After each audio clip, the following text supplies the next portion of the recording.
Hello everyone, আজকের ভিডিওটা খুব ইম্পর্ট্যান্ট, স্পেশালি যারা রিসেন্টলি 12 পাস করেছো বা করতে চলেছো। সবচেয়ে কমন কোয়েশ্চন, 12-এর পর কি? সায়েন্স নেব, না আর্টস, না ইঞ্জিনিয়ারিং, না মেডিকেল, না সরাসরি ডাইরেক্ট জব করব? সত্যিটা হলো সব পথ ঠিক, কিন্তু সব পথ সবার জন্য না। সায়েন্স বা ইঞ্জিনিয়ারিং মানে বিটেক ডিপ্লোমা, যদি তোমার ইন্টারেস্ট থাকে ম্যাথস, টেকনোলজি বা মেশিন নিয়ে, then engineering is a good option.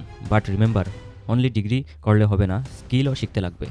AI বা প্র্যাকটিক্যাল নলেজ না থাকলে জব পাওয়া টাফ হয়ে যায়। এখন মেডিকেল, এমবিবিএস, নার্সিং বা ফার্মেসি। মেডিকেল লাইন মানে রেসপেক্ট প্লাস স্টেবল ইনকাম, কিন্তু এখানে পেশেন্স খুব ইম্পর্টেন্ট।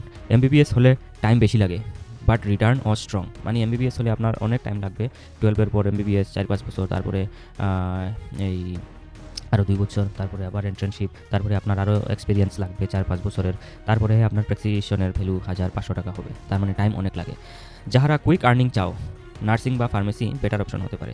নার্সিং বা ফার্মেসি করে আপনারা কুইক জব পেতে পারো।